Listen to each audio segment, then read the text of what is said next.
Bonjour à tous. Est-ce que vous pourriez me dire d'abord sur le chat si vous m'entendez bien et si tout a l'air de fonctionner correctement? Étant donné que c'est la première fois qu'on organise un summit, digital, eh bien, c'était important de savoir que tout était correct et je vois des «oui», donc ça me rassure. Eh bah, bienvenue pour cette première édition du Publisher Summit by Fabster. L'idée, c'est donc de réunir des experts pour vous parler de SEO, de monétisation, afin de vous aider à développer votre inventaire et à optimiser sa rentabilité. Donc, moi, c'est David Nicolas. Je suis très heureux de vous accueillir, aujourd'hui et j'aurais normalement dû être accompagné de Mélissa qui a malheureusement eu une urgence et qui n'a pu être là, mais je la remercie chaleureusement de son aide pour l'organisation de cet event. Alors la plupart d'entre nous nous connaissent et sont nos clients, donc je vous remercie de votre confiance, mais pour ceux qui nous découvrent aujourd'hui, j'ai prévu, 2 slides très rapides pour nous introduire.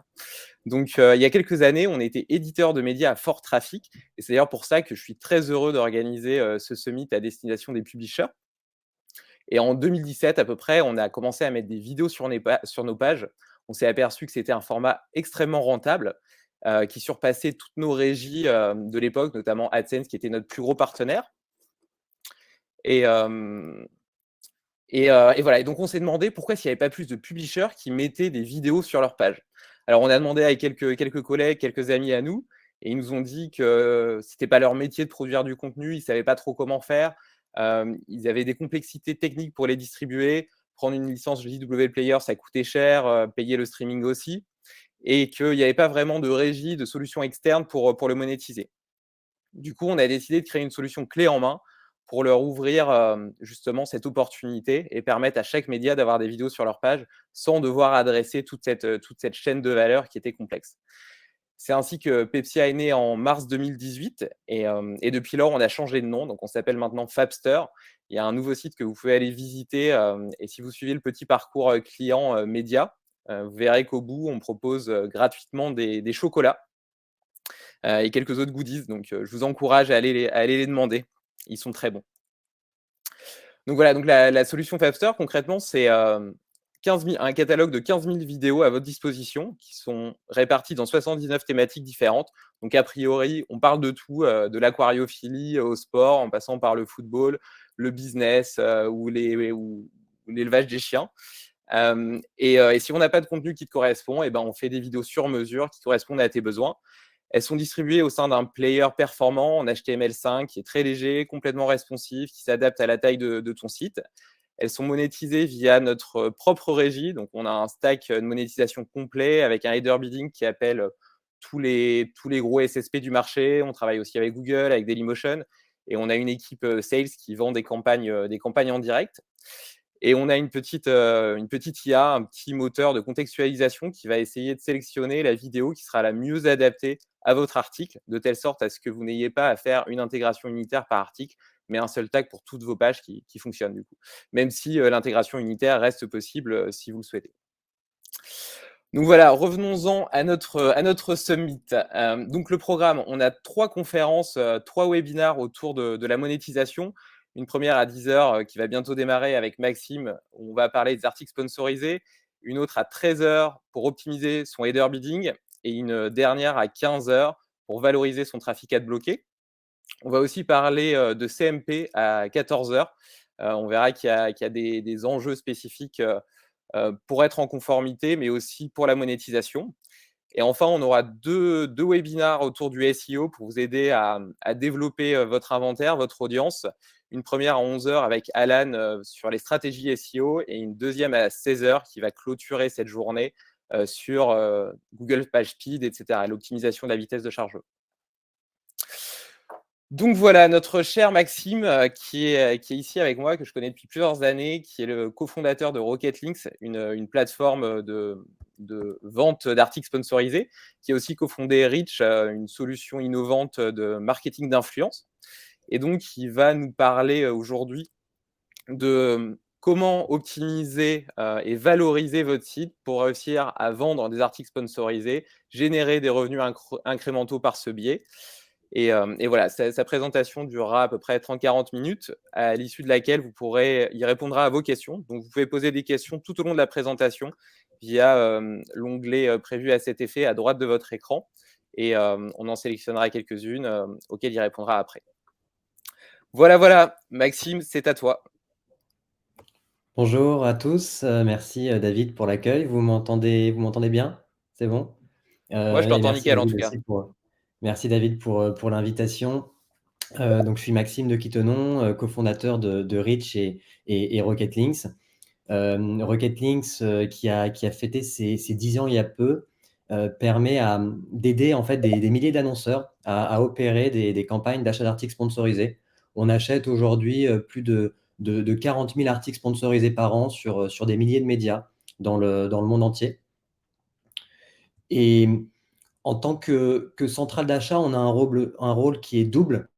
Celui d'aider en fait nos clients à être plus efficaces dans leur campagne d'articles sponsorisés, mais aussi nos partenaires médias comme vous à générer plus de chiffre d'affaires. Notre objectif, c'est que les intérêts en fait de tout le monde soient alignés. Et c'est la raison pour laquelle on est là aujourd'hui. Donc, je vais tâcher de vous montrer comment vous pouvez dupliquer vos revenus issus des articles sponsorisés, même si vous en faites déjà. Alors, avant d'aborder le vif du sujet, il faut que tout le monde soit au même niveau d'information. Alors, un article sponsorisé, dans les grandes lignes, c'est quoi? Un article sponsorisé, c'est un article publié sur le CMS du média. Il contient à minima un titre et un contenu textuel.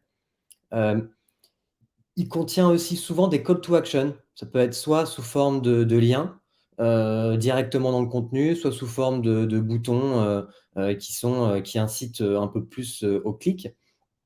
Euh, Aussi, ils peuvent contenir des contenus riches, ces articles sponsorisés comme des vidéos, des widgets, etc.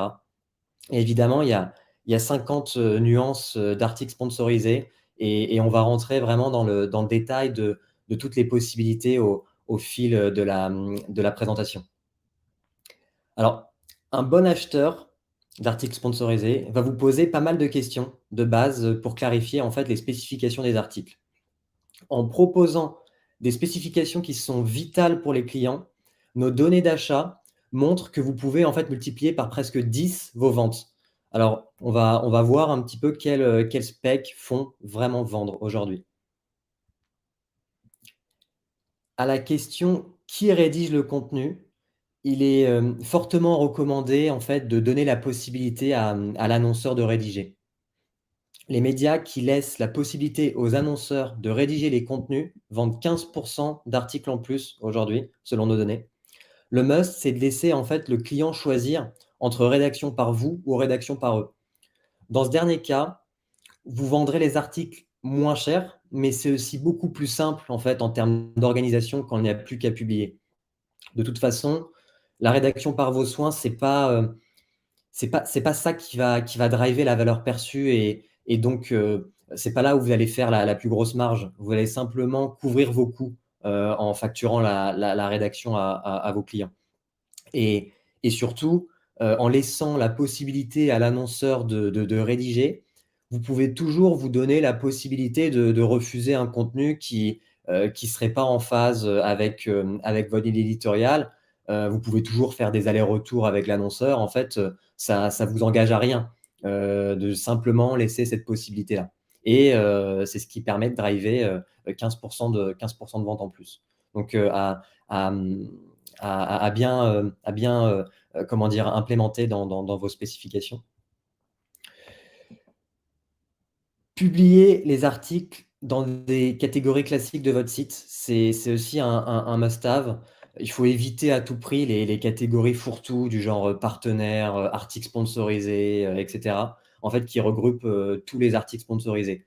On le voit de moins en moins. C'est souvent, comment dire, c'est souvent un, comment dire, plutôt quelque chose de technique qui est pas forcément possible pour certains médias, mais si vous pouvez, il faut l'éviter à tout prix, puisque ça vous permettra en fait de vendre 30% d'articles en plus aujourd'hui, de mettre les articles sponsorisés dans des catégories classiques de votre site.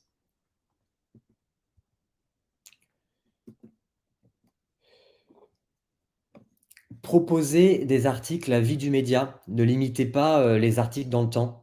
En fait, non seulement ça ne coûte rien de continuer à héberger des articles sponsorisés, mais en plus, vous vendrez beaucoup plus à la clientèle qui a des objectifs SEO ou une réputation. En fait, on recommande l'article à vie du site pour tripler vos ventes. En effet, nos données montrent qu'une durée de vie des articles de 1 an ou moins réduit par 3 en moyenne le volume d'articles vendus. Donc c'est énorme et ça ne vous coûte rien de plus en fait de donner cette, cette durée de vie d'article à vie du site à vos clients. Une autre, une autre spécification qui est encore plus importante que les trois autres qu'on vient de voir, c'est qu'aujourd'hui, il y a 2 types de liens à l'intérieur des articles. Il y a les liens SEO ou dofollow qui sont suivis par Google, et les autres. Les autres, c'est les liens qui sont nofollow ou sponsored maintenant ou les liens d'affiliation, traqués, par exemple. Et offrir des liens SEO, c'est multiplier en fait par 4 le volume d'articles sponsorisés vendus. C'est vraiment un must-have. Alors pourquoi certains ne le font pas? Google, dans ses communications officielles, indique que les articles sponsorisés ne doivent pas inclure de liens SEO. Ça, c'est la communication officielle de Google. Dans les faits, à partir du moment où les contenus ne sont pas spammés, le risque, il est quasi inexistant. Il faut simplement que les liens paraissent naturels. Donc évidemment, il faut refuser les liens avec des encres de type jeu enfant Noël pas cher, sans les mots vides à l'intérieur. Personne ne fait ça naturellement et Google comprend que c'est pas naturel du tout. Et ça, il faut l'éviter absolument. Et ce que Google a trouvé comme parade, c'est de ne pas donner de poids, dans certains cas uniquement, aux liens sortants dans l'article sponsorisé. Et, et à titre d'information, aujourd'hui, il y a 90% des plus grands médias français, si vous prenez le classement du top 100, qui vendent des articles sponsorisés SEO aujourd'hui. C'est la norme chez les médias et il y a peu de soucis liés à tout ça. Alors, si on fait le compte, on a déjà vu comment multiplier par presque 10 son volume d'articles. C'est vraiment le genre de différence qu'on observe en fait entre un média qui ne satisfait aucune de ces conditions et un autre qui les satisfait toutes. C'est vraiment ce qu'on a vu, c'est vraiment des spécifications, c'est vraiment la base, la matière première en fait. Certains clients s'arrêteront là, voudront simplement un article à durée de vie du site, avec un lien SEO à l'intérieur, où l'annonceur peut rédiger et publier dans une rubrique classique. Certains clients s'arrêtent là, mais d'autres voudront plus et seront prêts à payer pour ça. Évidemment, la presse est pas finie. Alors, quoi vendre en plus? Tout d'abord, les upsells SEO, c'est des upsells qui vont intéresser les interlocuteurs SEO. Le point commun des upsells SEO, c'est d'optimiser en fait le maillage interne des articles sponsorisés. Les clients SEO aujourd'hui, ils en ont marre d'acheter des articles qui vont perdre petit à petit du poids sur le média. Parce que sans maillage, en fait, les articles descendent au fur et à mesure du temps dans votre pagination. Et en optimisant le maillage de ces articles, vous optimisez aussi votre propre SEO. Et ne pas proposer ces upsells en 2021, c'est risquer en fait de perdre des ventes car ça devient de plus important pour les clients SEO. La mise en avant en page d'accueil, c'est un classique. Beaucoup le commercialisent déjà et l'intérêt, il n'est pas que SEO d'ailleurs, hein. L'idée, c'est de diffuser l'article en page d'accueil, histoire de lui donner un coup de boost à la publication. En général, vous pouvez demander 10% du prix de l'article sponsorisé ou offrir ce supplément comme moyen d'augmenter le volume d'articles sponsorisés vendus. Après, ça dépend évidemment de la durée aussi, hein. Ça peut être un jour ou une semaine. Ça, c'est à vous de voir en fonction de votre volume d'articles sponsorisés vendus.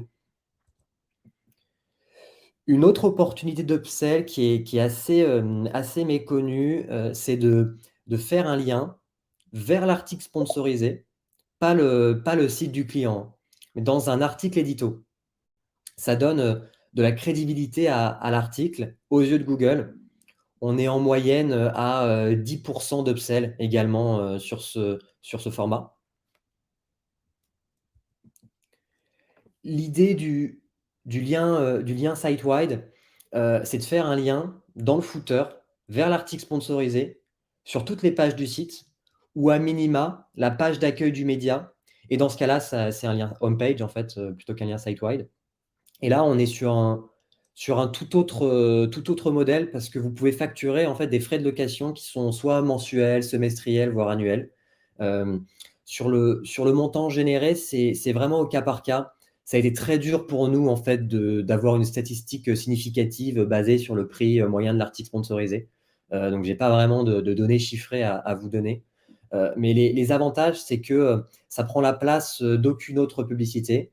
C'est de la marge à 100% et en plus, c'est récurrent.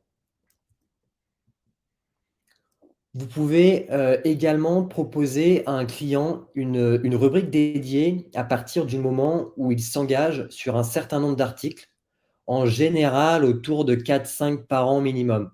C'est-à-dire que la rubrique, en fait, elle est conditionnée au fait que le client achète au moins 4 ou 5 articles par an. On remarque que les médias qui proposent ce format ne vendent pas forcément les articles plus chers, mais en fait, ils génèrent beaucoup plus de volume, environ 2,5 fois plus que ceux qui ne proposent pas cette mécanique de rubrique dédiée à partir d'un certain engagement de volume de la part des clients.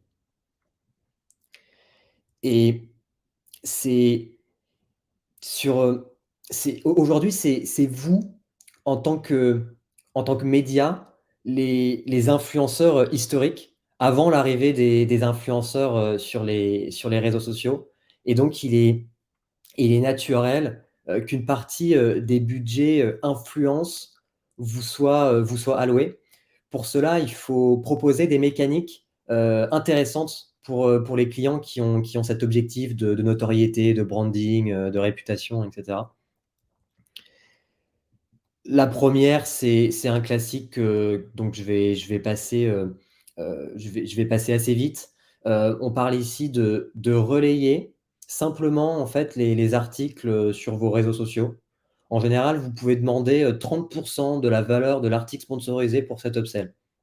Mais après, tout dépend de l'impact de vos différents réseaux sociaux. Évidemment, vous pouvez avoir énormément d'abonnés sur un réseau et pas sur un autre. Donc, c'est évidemment au cas par cas. Pour aller plus loin, il y a l'amplification sociale. C'est déjà un peu plus complexe à aborder et c'est pour ça que je vais rentrer dans le détail. Ça consiste à laisser en fait l'annonceur utiliser votre contenu et votre marque dans des publicités, principalement sur Facebook et Instagram, même si on peut le faire aussi sur YouTube, sur LinkedIn ou sur Twitter. Aujourd'hui, l'amplification sociale, c'est principalement sur Facebook et Instagram. Et ça se fait sous forme de boost ou de dark post. Alors un dark post, c'est quoi? C'est une publicité au nom du média qui ne passe pas dans votre feed organique. C'est-à-dire que si on va sur votre page Facebook, on ne voit pas les dark posts en fait. L'avantage de l'amplification, c'est que c'est un inventaire supplémentaire qui est illimité parce qu'en fait, l'inventaire, c'est l'inventaire de Facebook et Instagram. C'est que de la marge. Et en plus, les investissements qui sont faits par les annonceurs dans le cadre de l'amplification augmentent la visibilité de votre média sur les différents réseaux sociaux sur lesquels sont faites cette amplification. Et donc voilà à quoi ça ressemble aujourd'hui sur Facebook, l'amplification. Donc là, l'annonceur, c'est Conto, le média, c'est Forbes. Et en général, la publicité redirige vers l'article sponsorisé. Alors, il y a plusieurs façons d'aborder l'amplification. La base, c'est de donner l'autorisation de booster la publication suite au relais social. En fait, c'est un paramètre à activer sur Facebook et Instagram lors de la publication qui permet du côté annonceur de booster le post, vraiment de booster.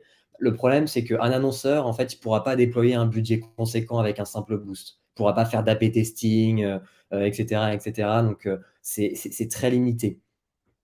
Ensuite, il y a l'option de partager en fait directement l'accès à la page Facebook ou au compte Instagram lié à la page Facebook du média à l'annonceur sur Facebook Business Manager. Mais aujourd'hui, ce n'est pas envisageable pour 2 raisons. Pour la première, c'est que vous n'avez pas de visibilité sur les publicités qui sont faites en votre nom et enfin, vous n'avez aucune possibilité de modérer, en fait, les publications qui vous déplaisent. C'est-à-dire que, quand vous donnez accès à votre page Facebook via Facebook Business Manager, l'annonceur peut tout faire et c'est une boîte noire de votre côté, vous pouvez rien voir. Donc c'est pas envisageable. Il y a des médias qui l'ont fait à l'époque, qui ne le font plus maintenant, à cause de plusieurs soucis qui sont arrivés à cause de ça. Et la troisième solution, qui a été adoptée par plusieurs régies, c'est d'internaliser en fait les achats publicitaires. C'est-à-dire que vous allez amplifier les articles sponsorisés sur les réseaux sociaux pour le compte de vos clients. Donc, c'est vous qui allez payer en fait Facebook directement via Facebook Business Manager pour aller faire de l'amplification. Mais il y a plein de défauts en fait à ça. C'est que ça nécessite de l'expertise et du temps homme pour le média. Parfois pour des campagnes à très faible volume.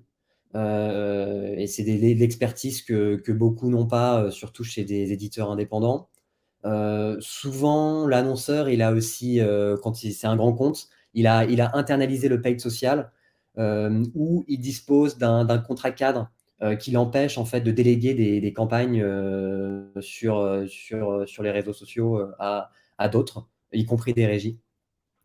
Et l'annonceur, dans ce cas-là, et c'est vraiment le point le plus bloquant pour moi, c'est qu'il ne peut pas croiser ses audiences ou ses données de performance avec celles du média.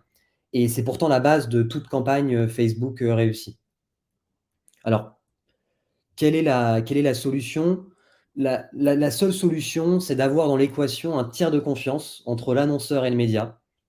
Ça prend la forme d'une solution technologique qui permet aux médias d'avoir de la visibilité et un contrôle sur les contenus qui sont faits au nom du média par l'annonceur pour s'assurer du respect de la marque média. Et c'est une solution technologique qui permet aussi d'avoir le nombre d'impressions qui sont faites en votre nom pour en tirer le plus de valeur possible. Ça génère en fait des nouveaux business models. Et aujourd'hui, le modèle le plus commun pour ceux qui abordent correctement l'amplification, c'est de facturer en fait des frais d'utilisation de votre marque dans les publicités au CPM. Donc là, on voit un peu de tout sur des frais de licence. Ça dépend de la force de votre marque en fait, hein. Ça peut aller de 10 centimes le CPM à 1 euro le CPM pour des très grandes marques médias françaises. Ça dépend vraiment de beaucoup de critères et là, on serait ravis de voir avec vous comment aborder ce sujet. Il y a d'autres possibilités dans les upsell influence. Vous pouvez vendre des push newsletters ou une mise en avant plus longue sur une page catégorie, par exemple.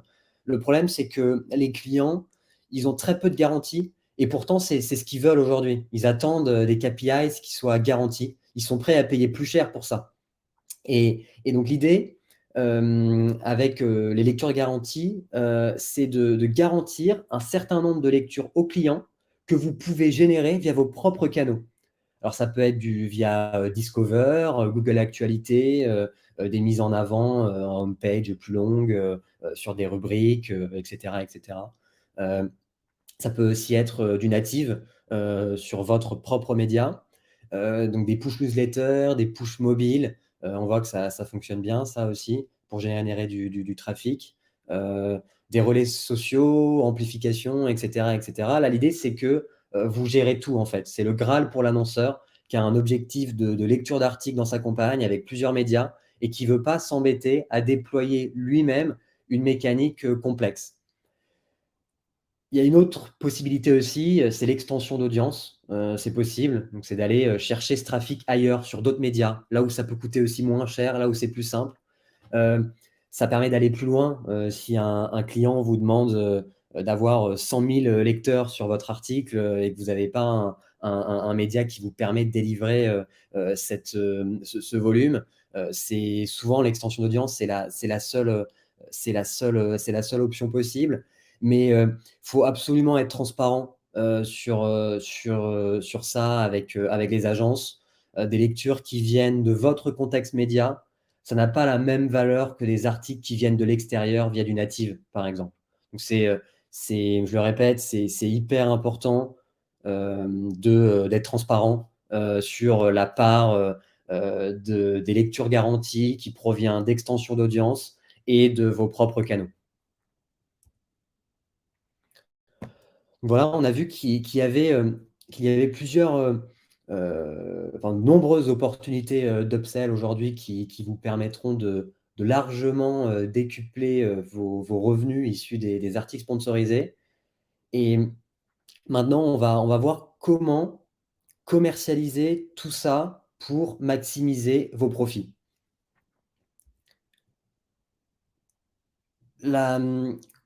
Ce qui est très important dans le mode de commercialisation, c'est de faire des propositions à tiroir, de faire des packs, des combos pour maximiser l'upsell. Donc des relais relais sociaux plus amplification, par exemple. Et surtout, n'essayez pas de vendre une opération spéciale complète alors que vous êtes en face d'un prospect qui veut un article simple. C'est la meilleure façon, en fait, de rien vendre du tout. Il faut éviter le plus possible l'offre unique. Donc par offre unique, j'entends article sponsorisé plus la totale, sinon rien, quoi. Et l'une des meilleures façons de développer vos revenus issus des articles sponsorisés, c'est de ne pas être les seuls enfin, de pas être seul à les commercialiser. Et dans cette optique, vous devez évidemment adapter votre politique tarifaire à la typologie du client que vous adressez. Vous ne pouvez pas avoir la même politique tarifaire avec un client direct, une agence et une centrale d'achat.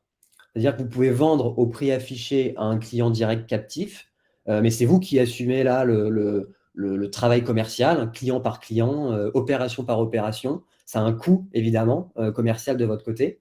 Ça vaut le coup aussi parce que, comme je l'ai dit, vous pouvez vendre à votre prix affiché. En général, il y a un premium quand on s'adresse à un client direct captif.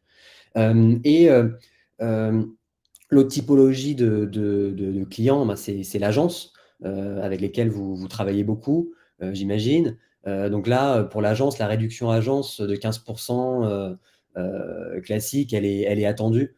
C'est comme ça, mais ça les vaut en général parce que les agences vous défendent dans le plan média qui présentent à leurs clients. Et il faut aller encore plus loin avec les centrales d'achat comme Rocketlinks, mais j'entends les centrales d'achat au sens large, et les considérer comme des partenaires commerciaux, des régies externalisées. Les centrales d'achat, en fait, elles vont vous trouver, grâce à une équipe commerciale dédiée, des nouveaux clients que vous n'auriez jamais eu en direct. Donc vraiment pour générer des revenus incrémentaux. Ces centrales d'achat, elles ne facturent pas de conseils, contrairement à une agence. Donc elles ne se rémunèrent que sur les ventes. Et en plus, ces centrales d'achat, elles bossent avec des agences et donc elles doivent avoir des prix attractifs et les agences demandent évidemment la réduction agence. Donc, quand vous bossez avec une centrale d'achat, il faut réduire vos prix à hauteur de l'incentive que vous souhaitez donner aux commerciaux de la centrale d'achat pour qu'ils ou elles veuillent commercialiser en fait vos médias plutôt que d'autres. Et ça vous permettra de faire plus de volume en absolu. Les données, enfin les intérêts seront alignés en fait dans ce cas-là entre le client, le, donc le client de la centrale d'achat et le média. Et chez Rocket Links, en fait, on essaye le plus possible, nous, d'être au même prix côté annonceur, en incluant notre marge, que votre prix de vente publique. Voilà, merci pour votre attention. Je serais ravi maintenant de répondre à vos questions. Je vois pas le chat, pour le coup, en live, donc je vais aussi couper la présentation. Et si vous souhaitez aller plus loin, vous avez mon mail ici, donc au plaisir d'échanger par email. Merci Maxime pour cette belle présentation, pour toutes ces astuces afin d'optimiser la valorisation de nos articles sponsorisés, de faire des upsells, etc. C'était très intéressant. Donc je te propose effectivement de répondre à quelques questions. Je vais te les poser pour plus de simplicité. Il y a Tom qui te demande notamment comment fixer le prix d'un article sponsorisé. Ouais, alors là, c'est une question qui est évidemment très, très large, parce que ça dépend de la marque du média, ça dépend de la popularité du média en termes de SEO quand on s'adresse à des clients SEO. Ça dépend du trafic aussi quand on s'adresse à des clients qui ont plus un objectif de notoriété, de génération de trafic et de performance directe. Euh, donc, ça va de les articles sponsorisés, comme je vous l'ai dit, on en commercialise plus de 40 000 nous par an. Ça va de 50 euros à 3 à 4 000 euros en fait l'article sponsorisé. Et, euh, ça sur des médias voilà, anglais, top médias, etc. Ça dépend des pays aussi. Le marché en France, des articles sponsorisés est plutôt élevé par rapport à d'autres marchés comme l'Espagne, l'Italie, etc. Donc, on est sur des différences qui peuvent aller de 1 à 50. Donc, c'est compliqué de répondre à cette question.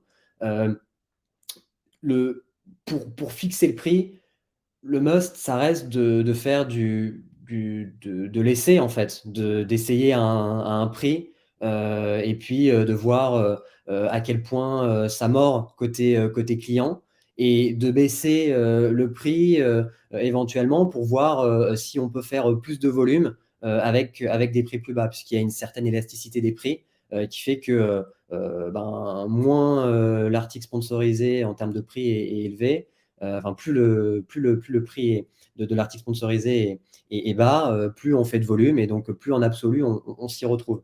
Donc voilà à peu près comment on peut, correctement définir le prix d'un article sponsorisé. Je ne sais pas si ça a répondu à ta question, Tom. Oui, je vois que dans le chat que c'est. Que c'est le cas.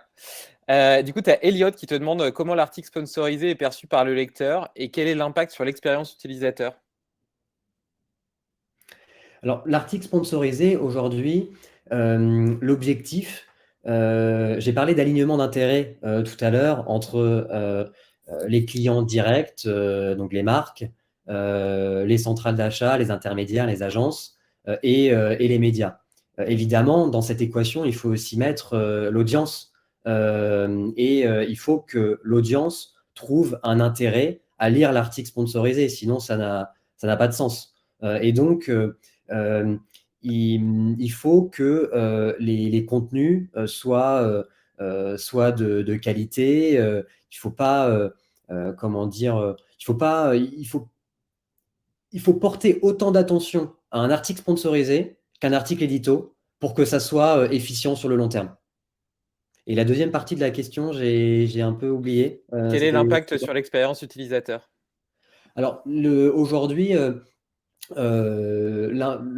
l'article sponsorisé reste dans le flux classique des articles édito, surtout si vous suivez la première recommandation dans les spécifications que j'ai présentées tout à l'heure, de l'intégrer dans des rubriques classiques.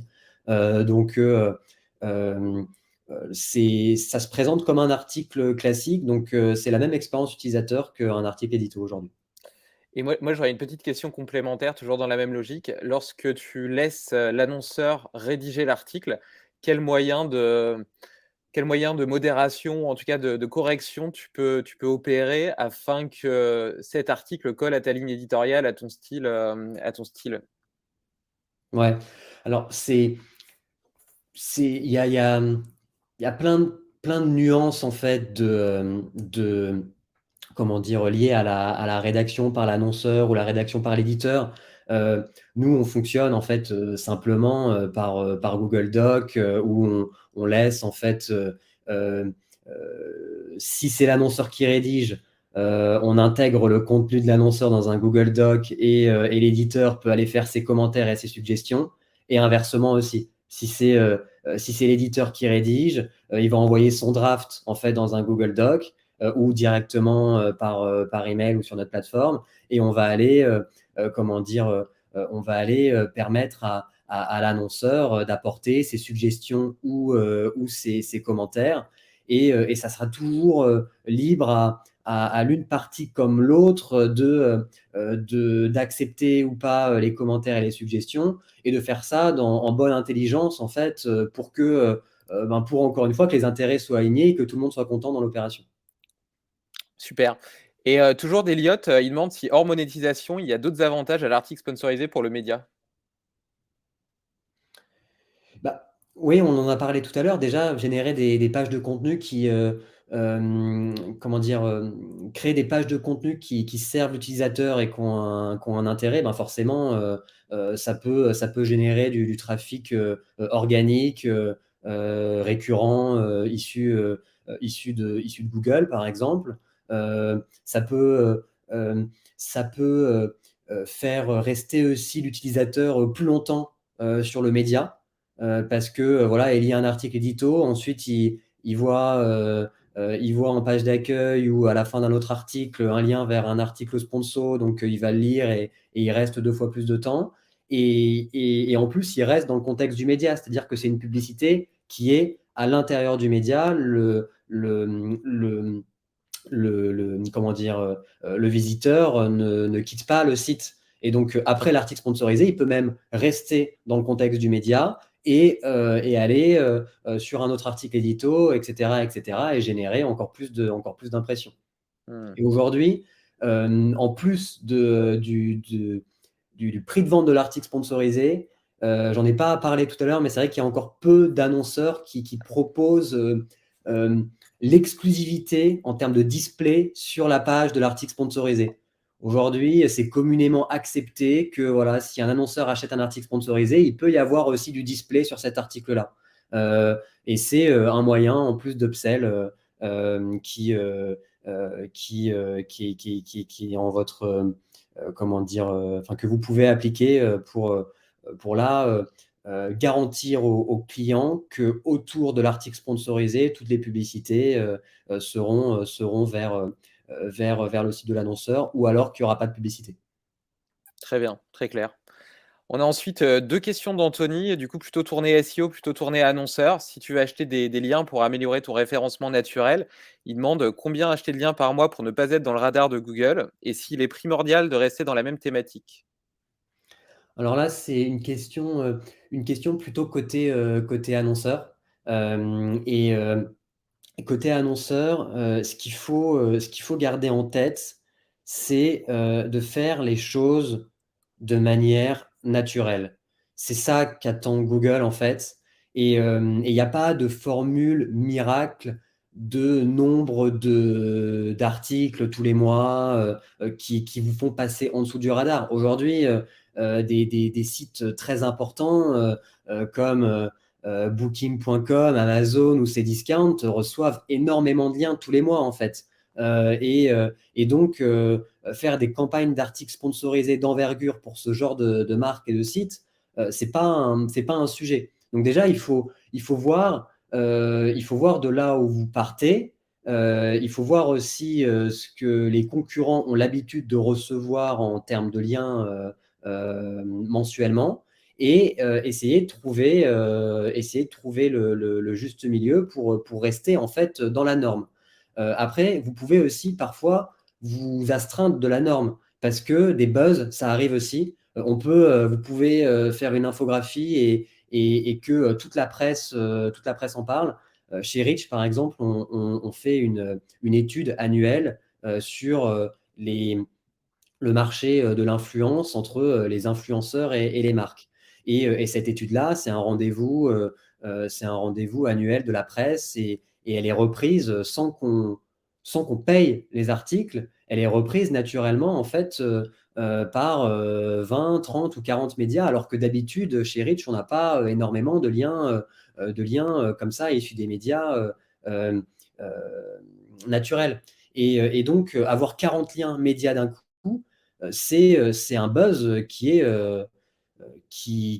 fréquent chez beaucoup d'annonceurs et pas forcément les plus gros. Et donc, voilà, il faut prendre ça en compte. Et il y avait une autre partie de la question. Je S'il crois était que primordial de rester ah, dans la même thématique. ah, ça, c'est un vrai sujet, effectivement. Aujourd'hui, ce qui est important, c'est qu'il y ait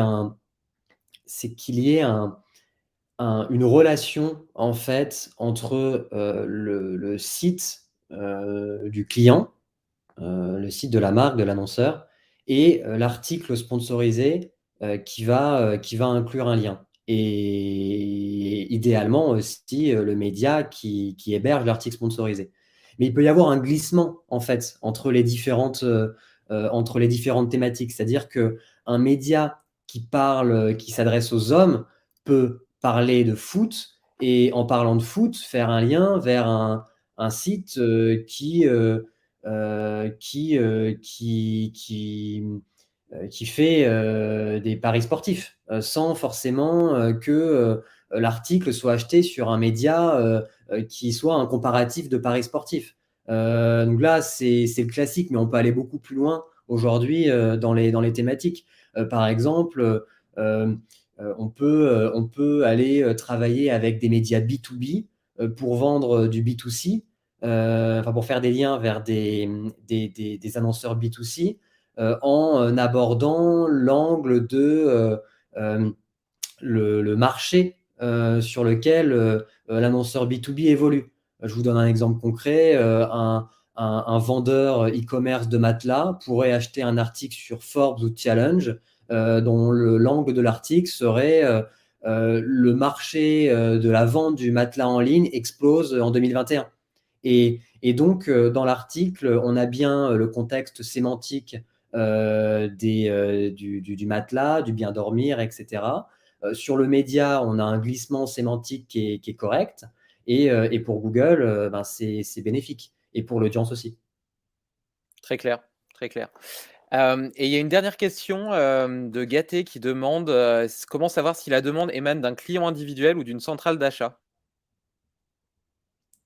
Alors, l'éditeur, comment dire, l'éditeur est forcément au courant, dans le sens où c'est lui qui va facturer soit le client en direct, soit la centrale d'achat. Après, sur une centrale d'achat, il peut y avoir deux typologies de clients. Il peut y avoir les agences et les clients directs.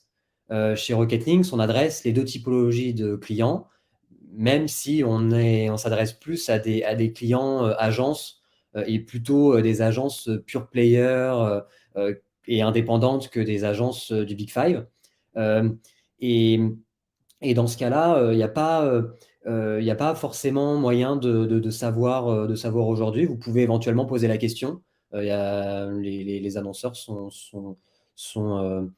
peuvent y répondre. En tout cas, chez Rocket Links, en fait, on a une messagerie qui permet à l'éditeur de converser directement avec l'annonceur, que cet annonceur soit agence ou client direct. Et donc, s'il est agence, il peut vous l'indiquer dans la conversation. Je ne sais pas Très si bien. ça a répondu à,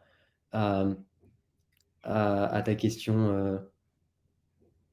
C'est prénom, le prénom de la personne. Ouais, Gaté. Et il y a Sophie aussi qui me demandait comment était comptabilisée une lecture garantie. À partir de combien de temps passé sur la page, sur l'article, elle est considérée comme telle. Alors, je vois beaucoup de choses différentes côté média. Aujourd'hui, il y a le consentement lié aux cookies de tracking qui rend compliqué en fait le suivi en termes de temps passé sur l'article sponsorisé. Et donc beaucoup en fait adoptent le clic, comment dire, le clic pour vendre des lectures garanties.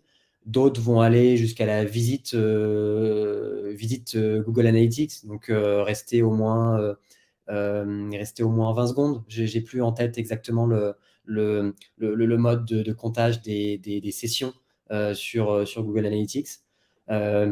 Et d'autres, j'ai déjà vu un média qui garantissait, par exemple, qui garantissait en fait les lectures en fonction de la taille du contenu. Donc, si c'était un contenu de 300 mots, il fallait que l'utilisateur reste au moins 1 minute. Donc là, c'est à vous de décider par rapport à ce qu'il est possible de faire techniquement et aussi ce que vous voulez vendre vis-à-vis du client et pour vous différencier aussi par rapport à la concurrence. Très bien.